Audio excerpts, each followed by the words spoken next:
The autumn breeze rustled through the maple trees lining the suburban street as Arnold Graham pulled into his driveway. The setting sun cast long shadows across his two-story colonial home, and through the kitchen window, he could see Shelley moving about, a familiar comfort he had known for the past decade. Yet something about her movements seemed different lately, more guarded, perhaps. Arnold turned off the engine of his Mercedes and sat there for a moment, his briefcase heavy with case files on the passenger seat. The weight of recent observations pressed against his mind. The way Shelley's phone would quickly disappear into her pocket when he entered a room. How she had begun taking calls in the bathroom with the shower running. The passwords that had not existed on her devices just a month ago. The front door opened before he could reach for his keys. Shelley stood there, perfectly put together in her cream blouse and pencil skirt, her dark hair falling in waves past her shoulders. She smiled, but it did not quite reach her eyes. "You are home early," she said, stepping back to let him in. The house smelled of garlic and herbs. She had been cooking something, a practice she had taken to more elaborately lately, as if to compensate for something. "Light day at the office," Arnold replied, loosening his tie. He noticed how she angled her body away when he leaned in to kiss her cheek. "Smells good in here." "Just trying out a new recipe," Shelley said, hurrying back to the kitchen, her heels clicking against the hardwood floors. "We need to leave for your mother's in an hour. Do not forget, it is Sunday dinner." Arnold watched her retreat, noting the slight tension in her shoulders. 10 years of marriage had taught him to read every subtle shift in her demeanor. Her body language, something was off. It had been off for weeks now, but he could not quite put his finger on what it was.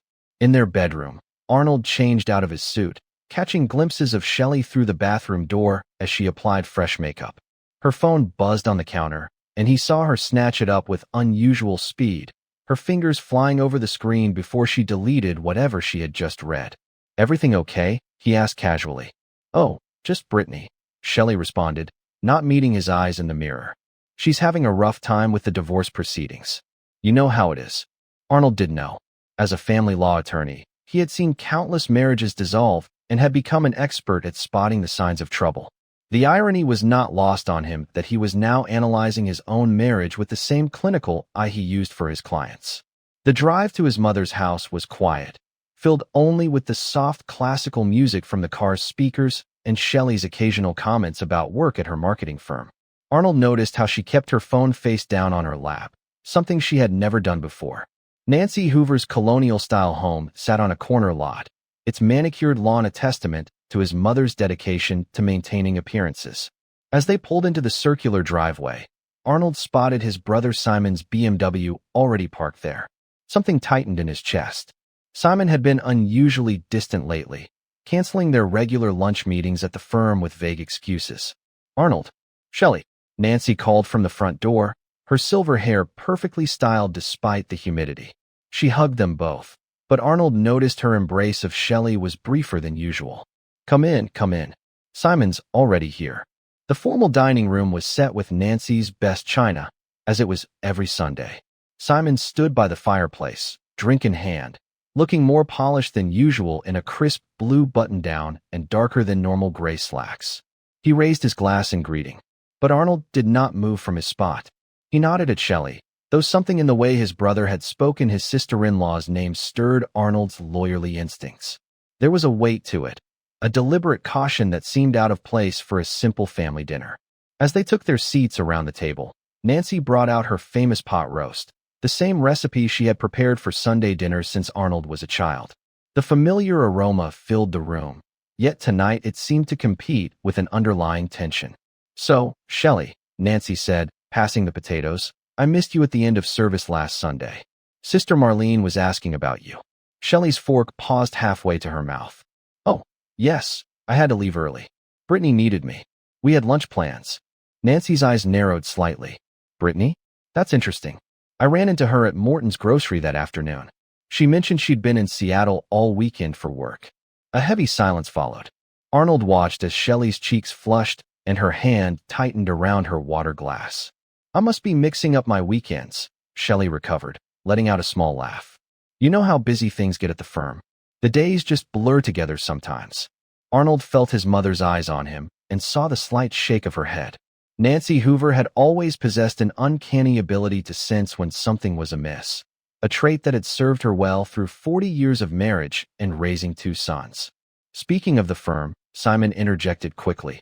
Arnold, did you review the Patterson case files I sent over? I didn't get them, Arnold replied, studying his brother's face. When did you send them? Last Thursday evening, Simon said, shifting in his chair. I left them on your desk after hours. Funny, I was at the office late Thursday. I never saw them. The tension in the room ratcheted up another notch. Then Shelley's phone buzzed in her purse by her feet, and Arnold noticed how her whole body tensed at the sound. Excuse me, she murmured, standing up. I should take this. As Brittany might have been the subject of their concern, Shelley hurried from the room. Nancy leaned toward Arnold, her voice lowered. Something is not right with that girl lately, Arnold. A mother knows these things. Simon interjected cautiously, Mom, but Nancy dismissed him with a wave of her hand. Do not mom me, Simon O'Neill. I have known Shelley since she was dating Arnold in law school. She has been different lately, distracted, nervous. Nancy's eyes locked onto Arnold's. And you have noticed it too, haven't you? Before Arnold could respond, Shelley returned, her cheeks slightly flushed. Sorry about that. Where were we? The remainder of dinner passed in a blur of forced conversation and careful glances. Arnold found himself observing every interaction with new eyes. The way Simon barely looked at Shelley, how Shelley's laugh seemed just a bit too bright when Nancy mentioned their upcoming anniversary. Later that night, as they prepared for bed, Arnold noticed Shelley checking her phone one last time before plugging it in, the screen carefully angled away from him. Is everything okay with Brittany? He asked, keeping his voice neutral. What? Oh, yes, just sister stuff, you know. Shelley slipped under the covers, turning away from him. I am actually thinking of going to see her next weekend. She is having a hard time with everything. Arnold stared at the ceiling in the darkness, listening to Shelley's breathing as she pretended to sleep. The seed of doubt his mother had planted began to take root, fertilized by a decade of experience with similar cases at the firm. The next morning, Arnold arrived at Graham and O'Neill Family Law earlier than usual. The office was quiet, the morning sun streaming through the floor-to-ceiling windows of their corner office in downtown. He made his way to Simon's office, noting the recently upgraded security cameras in the hallways, his brother's pet project from the previous month. Simon's desk was immaculate as always, but something caught Arnold's eye, a small silver earring by the edge of the leather visitor's chair. He picked it up. The design was familiar. Shelley had owned a pair just like it. The sound of the office door opening made him turn. Simon stood there, coffee in hand, surprise flickering across his face. You're in early, Simon said, moving toward his desk. Thought I'd look for those Patterson files you mentioned, Arnold replied, holding up the earring. Found this instead. Simon's face remained carefully neutral. Must be from a client. Must be, Arnold agreed, pocketing the earring. Funny though, it looks just like the pair I got Shelley for our anniversary last year. The brothers stared at each other for a long moment, years of shared history and unspoken words hanging between them. Finally, Simon looked away. The Patterson files are probably lost in the system somewhere, he said, turning to his computer. I'll have my assistant look for them. Arnold nodded, heading back to his office. He'd handled enough cases to recognize avoidance when he saw it. As he sat at his desk, his phone rang, an unknown number. Arnold Graham speaking. Mr. Graham, this is Caitlin Callahan. You handled my divorce case last year. Of course, Mrs. Callahan. How can I help you? There was a pause on the line. This is delicate.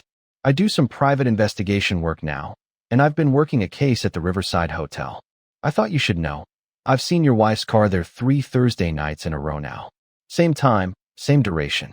Arnold's grip tightened on the phone. Thursday nights, Shelley's book club meetings. You're sure? I have photos if you want them. Room 304. I remembered how you helped me when I found out about my ex. Thought I owed you the same courtesy. Thank you, Mrs. Callahan, Arnold said, his voice steady even as his world tilted on its axis. I'll handle it from here. The rest of the week passed in a blur of careful observation and mounting evidence. Arnold noticed things he'd been subconsciously registering for weeks. How Shelley always seemed to have her phone on silent now. The way she changed her email password. The increasing frequency of her sister's supposed emergencies. On a Friday morning, amidst an unfolding emergency, Shelley was carefully packing an overnight bag when Arnold stepped into their bedroom. "Are we going on a trip?" he inquired, observing her methodical selection of garments with deliberate precision. "Brittany is having a difficult time," Shelley replied, avoiding his gaze. "You understand how challenging her divorce has been. Sisters need to support each other during moments like these." Arnold nodded, silently noting how she included her new lingerie set, the one she had purchased the previous month, but which he had never seen her wear. "Of course. Please give her my best regards." After Shelley departed, Arnold retrieved her jacket from the chair where she had left it. In the pocket, his fingers discovered what he had both feared and anticipated: a keycard for room 304 at the Riverside Hotel. His hand trembled slightly as he photographed the card with his phone. Then, with the same methodical precision he applied when building a legal case, he dialed Brittany's number. "Arnold?" his sister-in-law answered, her tone laced with surprise. "Is everything all right?" "Just checking in," he said calmly. "Shelley mentioned she would be staying with you this weekend. I wanted to ensure you are managing well through everything." The silence that followed was profound. Finally, Brittany responded, her voice strained. "Arnold, I am in Seattle attending a business conference. I have been here all week." "I see," Arnold replied, closing his eyes as the final piece of the puzzle fell into place. "Thank you, Brittany. Take care."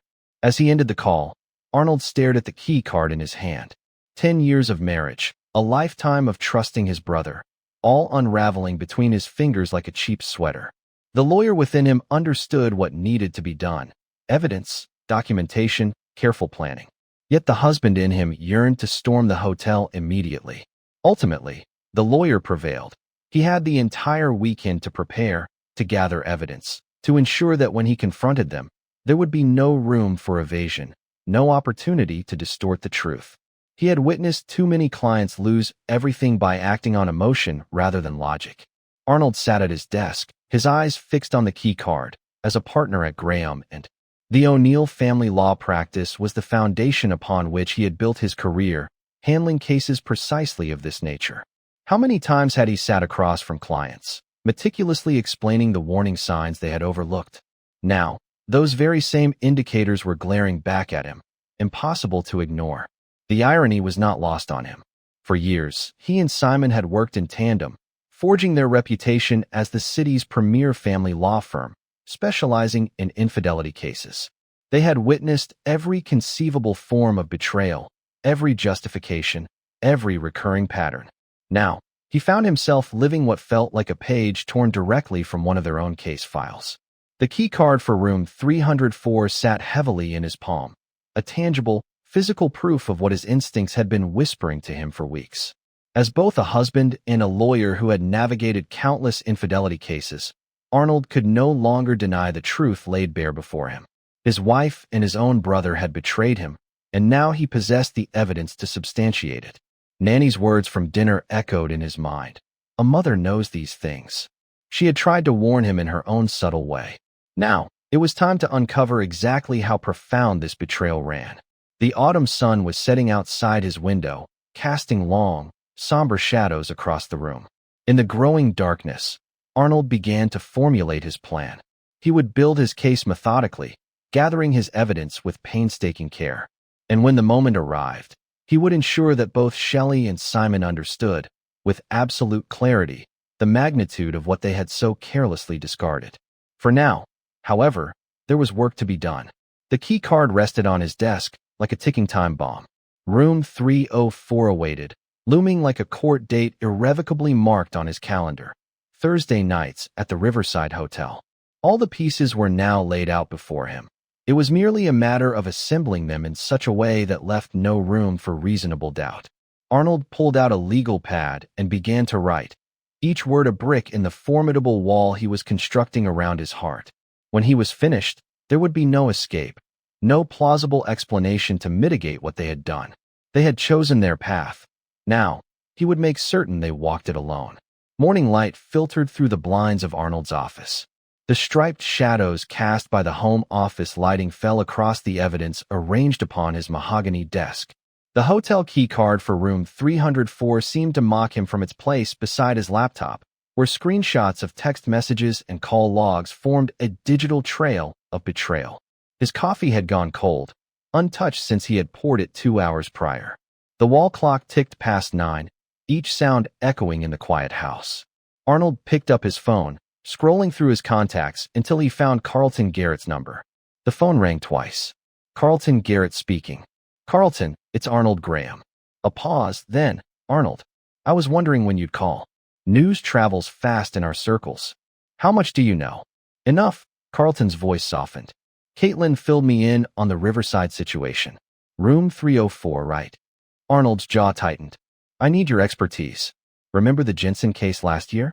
The one where we caught the CEO with his secretary? Hard to forget. Saved your client a fortune in the settlement. I need something similar." Arnold's fingers drummed on his desk. "But more sophisticated. Multiple angles. Remote activation. Absolutely foolproof." Carlton inhaled sharply. "This is personal, isn't it?" "Very." "Jesus, Arnold." Carlton paused. "You sure you want to see what's happening in that room? Some things you can't unsee." Arnold glanced at the wedding photo on his desk. Him and Shelley on their wedding day, Simon standing beside them as best man. The happiness captured in that moment felt like a cruel joke now. "I need to know everything," Arnold said. "And I need proof that nobody can dispute. Meet me at my workshop in an hour. I'll clear my morning schedule." Carlton's workshop occupied the rear of an old textile warehouse in the industrial district. The space was a tech enthusiast's dream, with walls lined with surveillance equipment, monitors displaying various camera feeds, and workbenches covered in tools and electronic components. "Welcome to Surveillance Central," Carlton said, leading Arnold inside. At his main workbench, he retrieved several compact devices. "These represent the latest advancements in covert recording technology, military-grade equipment, yet entirely legal for civilian use," he explained. Arnold selected one of the cameras. It was smaller than his thumb. "How many units will we require for comprehensive coverage?" he inquired. Carlton swiftly sketched a diagram of a hotel room. "I would recommend 4. 1 positioned above the door to monitor the entrance, 2 to capture different angles within the room, and 1 focused specifically on the bed area." He glanced at Arnold, adding cautiously, "Though you might prefer to forego that last one." "I want complete documentation," Arnold stated firmly. "Every angle, every moment. There must be no opportunity for denial." Carlton nodded slowly. "These devices are motion-activated and transmit wirelessly to a secure server. All footage is time-stamped, GPS-tagged, and encrypted. No one will be able to claim the recordings have been altered." He then demonstrated the setup process. For the next hour, Carlton guided Arnold through the technical details: optimal camera placement, angle verification, and remote activation via smartphone. "One additional item," Carlton said, producing a small device. "This is a motion sensor for the hallway. It provides a 30-second advance warning before anyone approaches the room, potentially preventing awkward encounters." Arnold pocketed the sensor. "What do I owe you?" "Consider it repayment for your assistance during the Jensen case," Carlton replied after a brief hesitation. "Arnold, I've witnessed numerous surveillance operations throughout my career, those involving family. They invariably prove the most difficult." "This has transcended family matters," Arnold responded. "It has become a pursuit of truth." Departing from Carlton's workshop, Arnold proceeded directly to the offices of Rivers and Harmon Law. Merrill Harmon's corner office commanded a panoramic view of the city skyline, though today the blinds were drawn against the late morning sun. Merrill glanced up as Arnold entered, her reading glasses perched on the bridge of her nose. "I've been anticipating your visit," she remarked. "Information spreads rapidly in our profession, like wildfire." She gestured toward the chair opposite her desk, "particularly when it involves significant developments. Partners at Graham and O'Neill, though I must admit I am surprised to find you here rather than at Jacobson's office." Arnold took his seat, his posture rigid. "Jacobson is too close to Simon. I require someone who will manage this matter strictly by the book." "And you believe that someone is me?" Merle removed her glasses, fixing Arnold with a penetrating stare. "Because we have so often been opponents. Because you are the finest attorney in the state for infidelity cases. And because you have never lost one where clear evidence was present." A ghost of a smile crossed Merle's face. "Flattery will get you everywhere. But before we proceed, are you absolutely certain about this? Once I file these documents, there is no turning back. I have the evidence, Photographs, surveillance footage from the hotel, time frames. Arnold's voice remained steady. By tonight, I will have video proof. Merle's eyebrows rose. Carlton's handiwork, I assume? Everything legal, everything documented, of course. Merle retrieved a legal pad. In this state, evidence of infidelity can significantly influence the settlement, but you know that better than most. She paused, studying him closely. What you may not know is how it feels when it is your own case, when it is your own brother. Arnold's face hardened. I need those papers prepared for tonight. Tonight? Merle's pen paused midair. Arnold, moving too quickly can. May I have a key card to room 304 at the Riverside? They will be there tonight. I need those documents ready. Merle was silent for a long moment, then nodded. I will have them prepared by 6. But remember something. You are not merely the attorney in this matter. You are the client as well. And clients sometimes allow emotion to override judgment. Not this time, Arnold said. This time, everything will proceed precisely by the book. The afternoon stretched endlessly as Arnold prepared in his office at Graham and O'Neill. He reviewed the firm's security footage, documenting every late-night meeting between Simon and Shelley. The upgraded cameras, which his brother had insisted on installing, now provided crystal-clear evidence of their betrayal. His phone remained close at hand. Just working late tonight. Don't wait up. Another lie to add to the pile.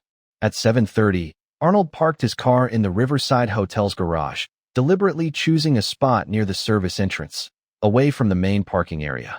The hotel's lobby bustled with evening activity, business travelers checking in, tourists planning dinner, a wedding party taking photos by the fountain. None of them noticed the man in the sharp suit heading for the elevators, his briefcase containing more than just legal papers. Room 304 waited at the end of a long hallway, the carpet muffling his footsteps. Arnold checked his watch, 7:45. If the pattern held true, they would arrive separately, Shelley first, then Simon, usually 15 minutes apart. The key card slid smoothly into the lock. The green light welcomed him into the scene of his wife's betrayal. The room was standard luxury hotel fare. A king-size bed with crisp white linens, generic watercolor paintings, a desk by the window overlooking the city. Arnold moved methodically, placing Carlton's cameras with surgical precision. One above the door, hidden by the decorative molding. 2 more disguised among the room's artwork, covering different angles. The final camera, focused on the bed, disappeared into the television mounting bracket. Each camera connected to his phone with a soft ping, their feeds appearing on his screen in perfect clarity. The motion sensor went in the hallway, just past the ice machine. 7:55. Arnold positioned himself by the window, partially concealed by the heavy curtains. His phone vibrated, movement in the hallway. The sound of heels clicking on tile, then carpet. A key card in the lock. Shelley entered, wearing the black dress she had bought last month. The price tag had raised his eyebrows at the time. Now he knew why she had wanted to look special. She set her purse on the desk, then froze as she spotted him. Arnold. Her voice cracked. What are you? The door opened again. Simon stepped in. Already, loosening his tie, he murmured, Sorry I'm late. I had to finish that Johnson brief. The words died in his throat as he saw his brother. The silence that followed was absolute, broken only by the soft hum of the air conditioning. Arnold reached for his phone, activating all cameras with a single tap. Small red lights blinked to life around the room, recording everything. 10 years, Arnold said quietly, his voice steady despite the thunder of his heartbeat. 10 years of marriage, 35 years of brotherhood, and this is what it comes to. Shelley moved first, stumbling toward her purse. Arnold, please, this isn't what it looks like. Arnold's laugh was hollow, like the room service bills charged to the firm's corporate card, like the late-night meetings at the office. He turned to Simon. Like those security cameras you insisted on upgrading last month. Simon took a step forward, hands raised. Arnold, let's talk about this rationally. Rationally, Arnold's voice could have frozen hell. Like brothers? Or like lawyers? Like family, Simon pleaded. We can figure this out. Family. Arnold pulled the divorce papers from his briefcase, placing them deliberately on the desk. You know what's interesting about family law, Simon? How patterns repeat. The lies, the excuses, the betrayals, they're all the same. I just never thought I'd be living one of our case files. Shelley had begun to cry, mascara tracking down her cheeks. It was a mistake, a moment of weakness. We never meant to get caught. Arnold cut her off. That's what they all say, isn't it, Simon? How many times have we heard that in depositions? It was a mistake. We never meant to hurt anyone. At least be original. Simon's face had gone pale as he spotted the cameras. You can't use those recordings. It's a violation of privacy laws. In a public hotel, with a key card giving me legal access? Arnold's smile was sharp enough to draw blood. You really think I didn't do this by the book? Check the firm's security logs. Check the hotel records. Everything's in order. I have documented everything, and it is all legal, just as you taught me, brother. The word brother seemed to strike Simon physically. He sank into the desk chair, his usual confidence evaporating. Shelley made another desperate attempt. Arnold, please, we can talk about this. We can get counseling, work through it. There is nothing to work through, Arnold replied, checking his phone to confirm all cameras were recording clearly. The papers are on the desk. Merle Harmon will contact you both tomorrow. Merle Harmon. Simon's head snapped upward. You're bringing her into this? She is handling my divorce. I believe you know her reputation with infidelity cases. Arnold moved toward the door. And Simon, the firm's board meets next week. I suggest you review your partnership agreement, specifically the morality clause. The color drained from Simon's face. You wouldn't. I would. I am. Arnold paused at the door. The firm's security cameras caught everything. Every late-night meeting.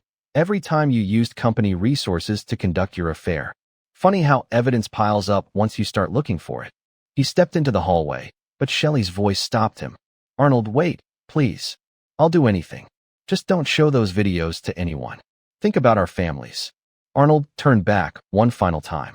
You should have thought about our families before using Brittany's name to cover your affair, before betraying not just me, but every person who trusted you both. The door closed behind him with a decisive click. In the elevator, his phone exploded with messages, Shelley begging for mercy, Simon threatening legal action. He muted them both without reading further. The night air was cool as he left the hotel. His phone buzzed again. Nancy, of course. His mother would sense something was wrong. Arnold. Nancy's voice was thick with worry. Is everything all right? I've been trying to reach Simon, but he's not answering. Mom. Arnold's voice caught, the lawyer's facade cracking slightly. You need to sit down. There's something you need to know.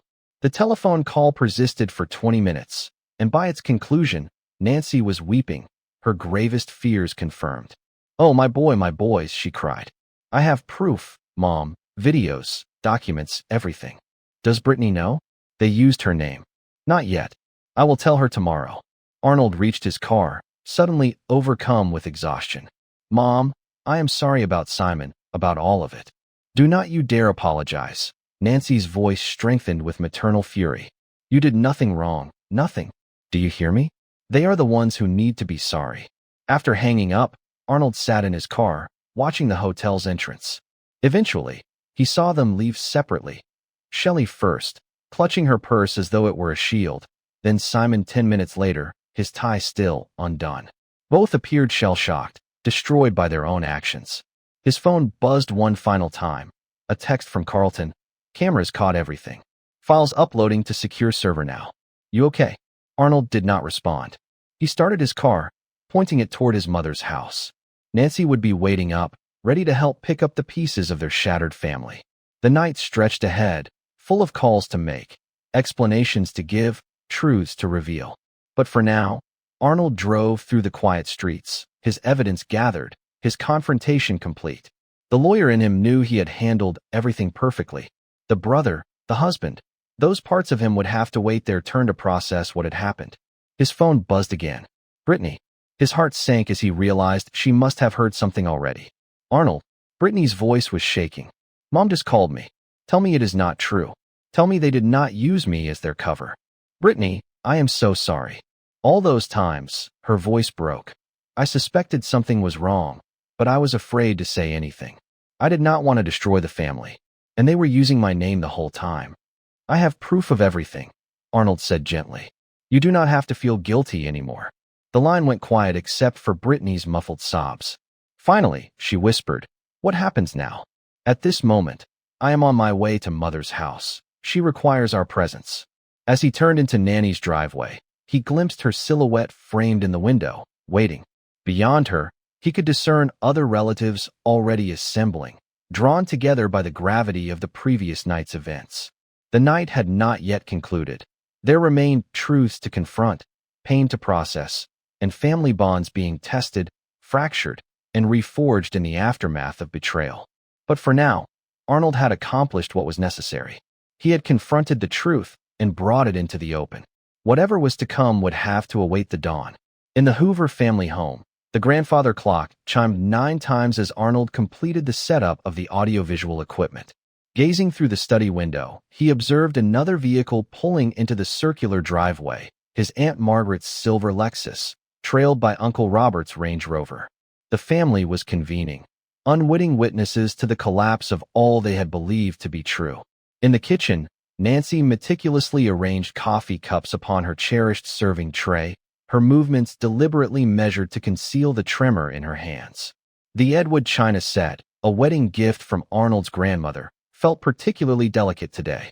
"The Petersons have just arrived," James announced from his post by the front window, where he had stood sentinel for the past hour, observing the extended family's arrival. "And Richard is with them." Arnold nodded in acknowledgement. Richard Peterson had served as the Hoover family's attorney for 3 generations. His presence today was no coincidence. James must have summoned him. "Did you inform them?" Nanny's voice carried from the kitchen. "About what we are going to witness?" "No," Arnold replied, verifying the video timestamps one final time. "Some matters must be witnessed firsthand." The doorbell rang, and Joshua's commanding presence filled the doorway, his pastoral collar a stark white against his dark suit. Sarah, his wife, clutched her Bible as though it were armor. Behind them stood Simon's fiancée, Valerie Morrow, waiting in silence. Her heels likely cost more than most people's monthly rent. Arnold Joshua's voice carried the weight of 20 years of sermons. "Nancy was rather cryptic on the phone," he said. "She mentioned it concerned both our families." Before Arnold could respond, Brittany pushed past them into the house.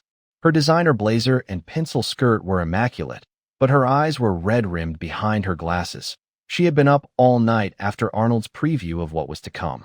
"Dad." She nodded to Joshua, then turned to Arnold. "The Carlsons are right behind me. Margaret wanted to bring Elizabeth, too." "Elizabeth?" Sarah's eyebrows rose.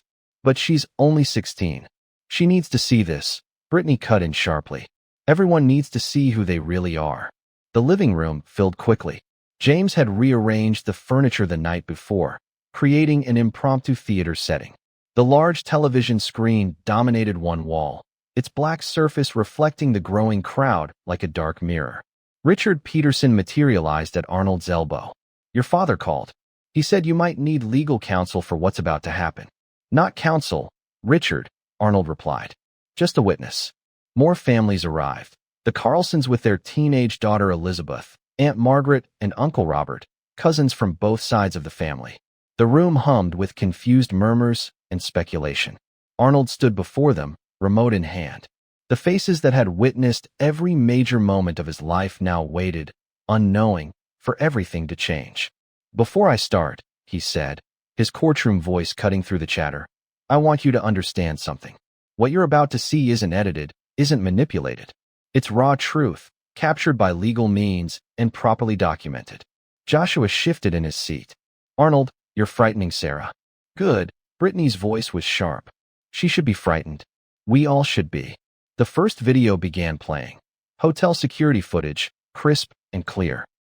The timestamp showed 3 weeks ago, the same night Shelley had claimed to be helping Brittany with divorce paperwork. Elizabeth Carlson gasped. "Is that Aunt Shelley with Uncle Simon?" "Elizabeth, leave the room," her mother, Margaret, ordered. "No." Arnold's voice was firm. "She stays. Everyone stays. Everyone watches. Everyone knows exactly what kind of people they've been protecting." The footage continued, Simon's office at the firm after hours. The security cameras he had insisted on upgrading had captured everything in perfect detail. Joshua's Bible hit the floor with a thud.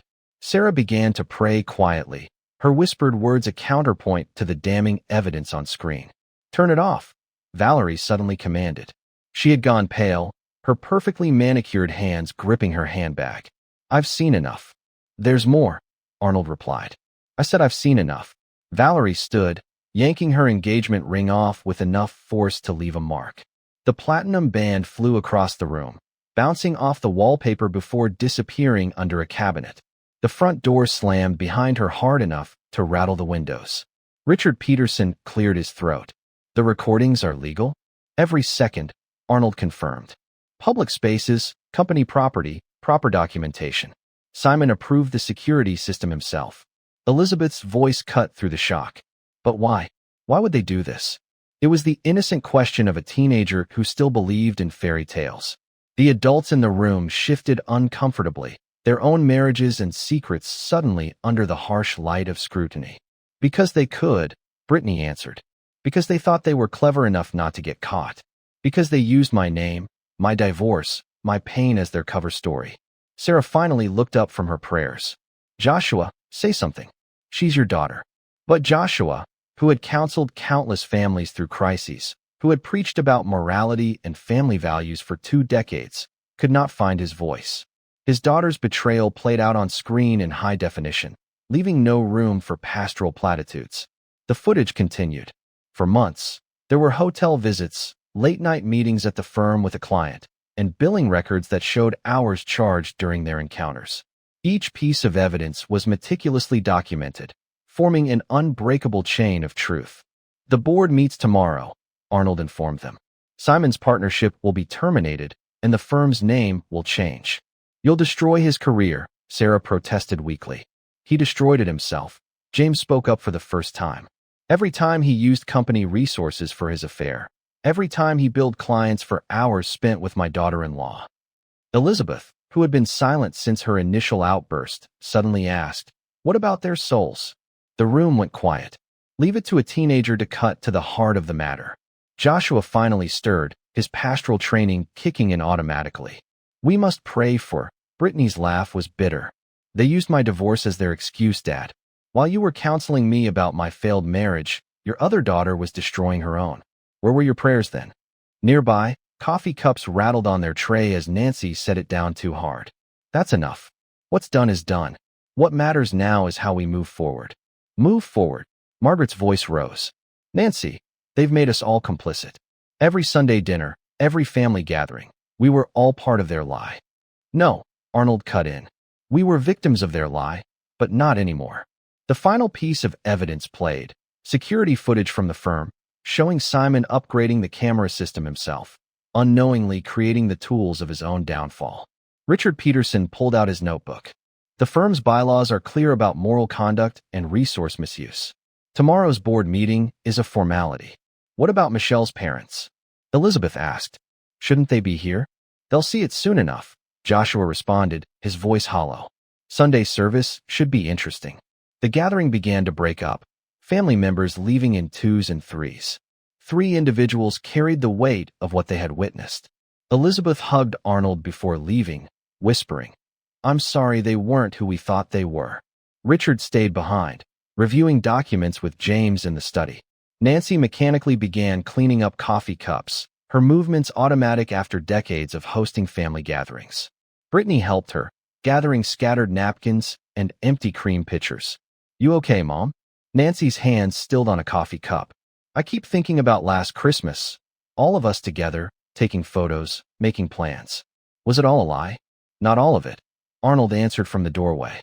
"Just them." The next morning, Arnold arrived at the firm an hour before the board meeting. The evidence sat in neat folders on the conference table. Hotel footage, security camera clips, billing records, all perfectly organized. Simon arrived last, his usual polished appearance showing cracks. His tie was slightly crooked, his eyes bloodshot. He looked like every guilty client they had ever represented. "The board's decision is already made," Simon said quietly as the members filed in. "Isn't it?" "You made their decision weeks ago," Arnold replied. "Every time you used this firm to conduct your affair." The meeting was brief and clinical. Each board member reviewed the evidence in silence, their faces growing grimmer with each page. Simon did not even attempt to defend himself. By afternoon, the firm's name had changed to Graham Legal Solutions. Simon's office was being packed up by impassive movers, his nameplate already removed from the door. Meanwhile, Shelley discovered her access to the firm's social media revoked. Her carefully curated online presence began to crumble as family members shared their truth. Elizabeth Carlson's post hit particularly hard. Sometimes the people we look up to the most let us down the worst. #family betrayal. Months passed. Simon moved to Arizona, his legal career in shambles. Shelley took a job in Seattle, her exile self-imposed but absolute. The holes left in the family fabric slowly began to heal, filled by the stronger bonds that formed among those who remained. Brittany proved invaluable as office manager. Her efficiency helped steady the firm during its transition. Sunday dinners at the Hoover house became smaller but more meaningful. Even Elizabeth started attending regularly, her teenage perspective sometimes cutting through adult pretenses with refreshing clarity.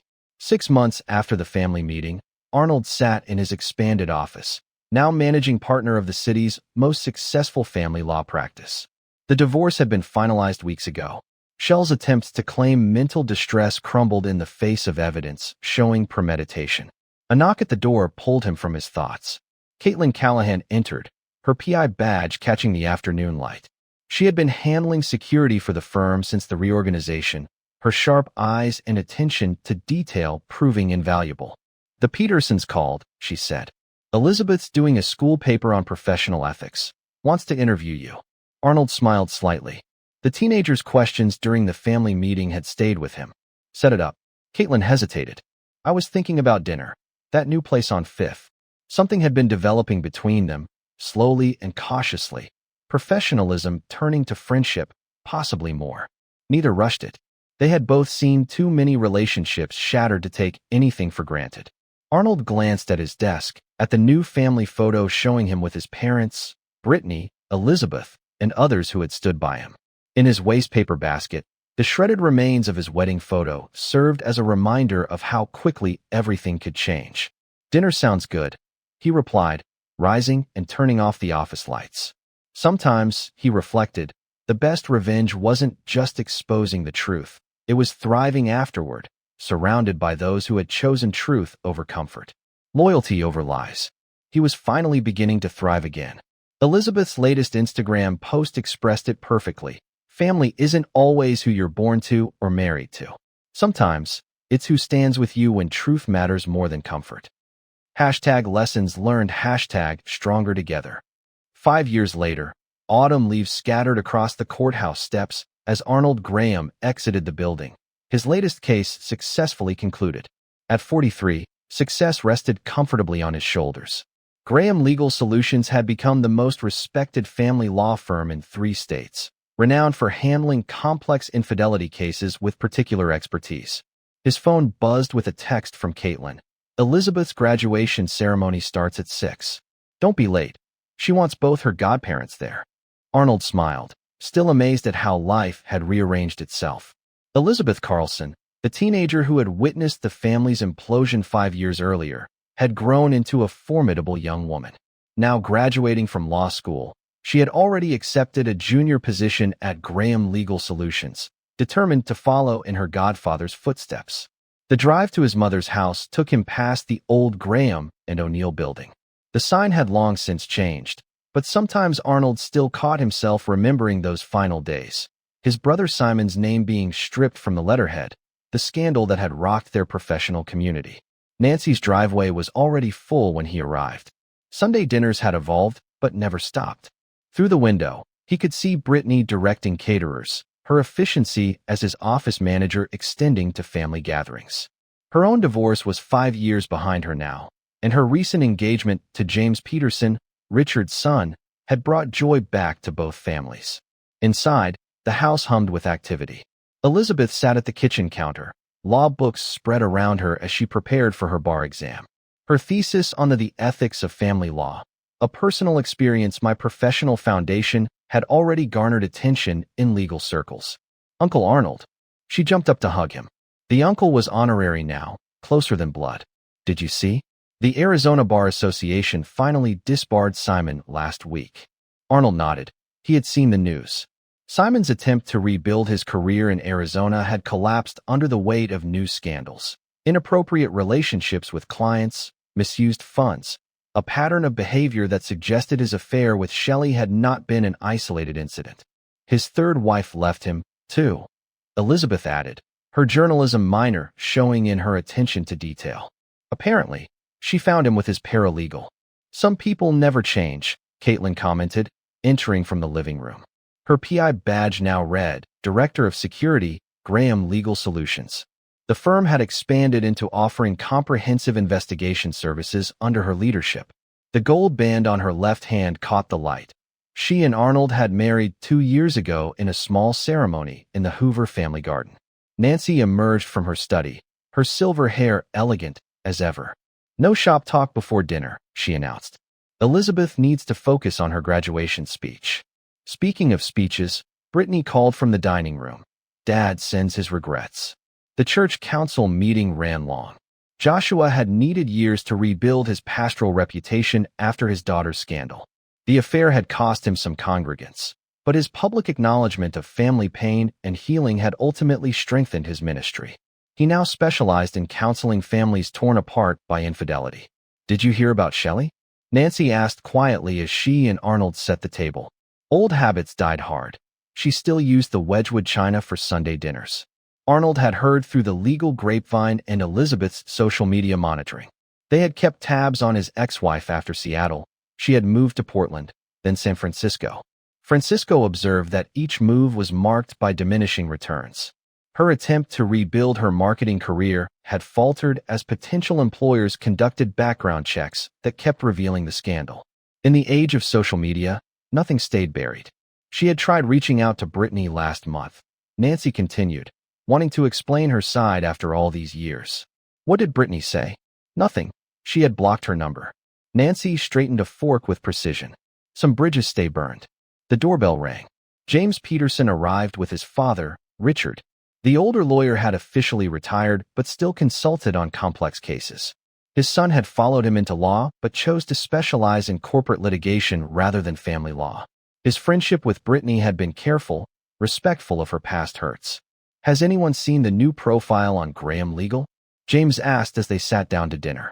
The National Law Review did quite a spread. Arnold had seen it. The article praised the firm's innovative approach to infidelity cases, highlighting their integration of digital forensics and social media evidence. What had started as personal tragedy had evolved into professional expertise. They interviewed me for it, Elizabeth added proudly. They wanted the perspective of someone who'd witnessed the firm's transformation firsthand. Speaking of transformations, Caitlin interjected, Margaret mentioned running into Valerie Morrow in Chicago last week. Valerie, Simon's ex-fiancée, who had thrown her engagement ring across the room that fateful day, had channeled her anger into activism. She now ran a nonprofit helping women rebuild their lives after betrayal, her own experience lending authenticity to her work. Everything's different now, Elizabeth mused, looking around the table. But better, right? More real. Arnold squeezed Caitlin's hand under the table. 5 years had changed everything and nothing. The pain had scarred over, but the lessons remained. Trust, once broken, never returned quite the same way, but new foundations could be built. Trust, built upon truth and shared healing, could grow stronger than it had been before. Later that evening, as the guests departed and Nancy packed up the leftovers in her methodical way, Arnold stood in his father's old study. James Sr. had passed away 2 years ago, yet his presence lingered in the leather chairs and law books. A framed article on the wall caught his eye, the first major piece about Graham Legal Solutions transformation. Below it sat a family photograph from the previous Christmas. The faces had changed over the years, some missing and others added, but the core remained stronger for having weathered the storm. His phone buzzed with an email alert, a new client referral, another high-profile infidelity case, the kind that had become their specialty. Still at it, Caitlin appeared in the doorway. Elizabeth wants your input on her graduation speech. She's thinking of addressing professional ethics and personal experience. Tell her to speak her truth, Arnold replied. It's what she does best. They walked out together, passing the spot where Valerie's engagement ring had lain hidden under the cabinet for months before being found during a renovation. Nancy had melted it down and used the platinum to make pendants for the women in the family, symbols of transformation. In the car, Arnold's phone showed another news alert. Simon's latest troubles making headlines in Arizona. His brother's path of self-destruction continued, each new scandal eerily similar to the last. Some patterns, it seemed, were too deeply ingrained to break. Shell's latest social media profile listed her as a marketing consultant in San Francisco, but her content list was thin. Her carefully curated posts showed a life stripped of family connections, each holiday marked by generic updates rather than shared memories. Her third attempt at relationship counseling had ended like the others. Trust, once fundamentally broken, proved impossible for her to rebuild. The drive home took them past the Riverside Hotel, still standing but altered by time. Under new management, Room 304 had been renovated during a remodel, erasing the physical space of betrayal while its impact echoed through lives and decades.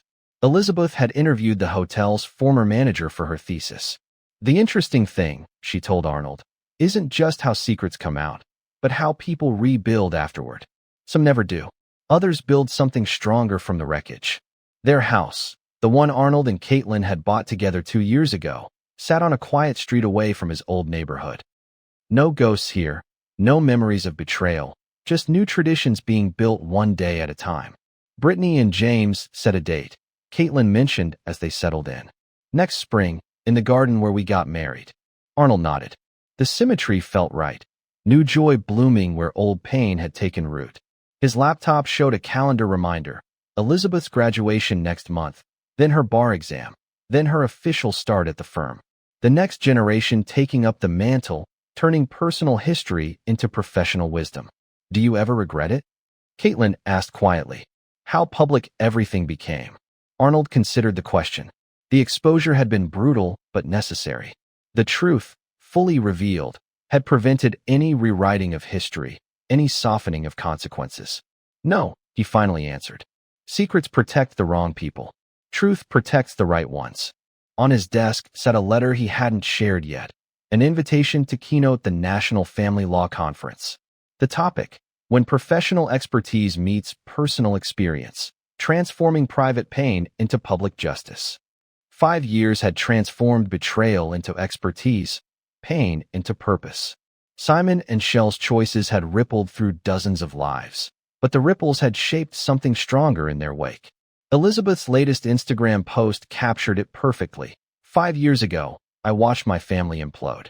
Today, I'm graduating law school, joining the firm that rose from the ashes. From the ashes of our own trials, we can help guide others through their darkness. Sometimes, the most difficult chapter of your own story becomes the very foundation upon which another's healing is built. #justice served, #family law, #new beginning. The post had garnered thousands of likes, including recognition from Valerie Morrow's nonprofit and an acknowledgement from Joshua D.A.'s church counseling program. Even in the deepest shadows, light had found a way to break through. Arnold closed his laptop and stepped out to join Caitlin on their back porch. The crisp autumn air carried the faint scent of wood smoke and the promise of changing seasons. Tomorrow would bring new cases, new challenges, and fresh opportunities to transform hard-won experience into meaningful expertise. But tonight was reserved for reflection, for honoring the journey they had traveled since that Sunday morning 5 years ago, when the truth had shattered all pretense. Out of those broken pieces, something different had taken shape, something stronger. It was a mosaic of chosen family, hard-earned wisdom, and purposeful justice. Arnold reflected that sometimes the greatest revenge is not merely exposing the truth, nor even thriving in its aftermath. It is using your own scars to help others heal, turning private pain into public purpose, and building something so resilient that the original wound becomes just one chapter in a much longer, richer story. And so, our story draws to a close. We invite you to share your thoughts in the comments below. Thank you for your time. If this story resonated with you, please subscribe to this channel. Click on the video you see on your screen, and I will see you there.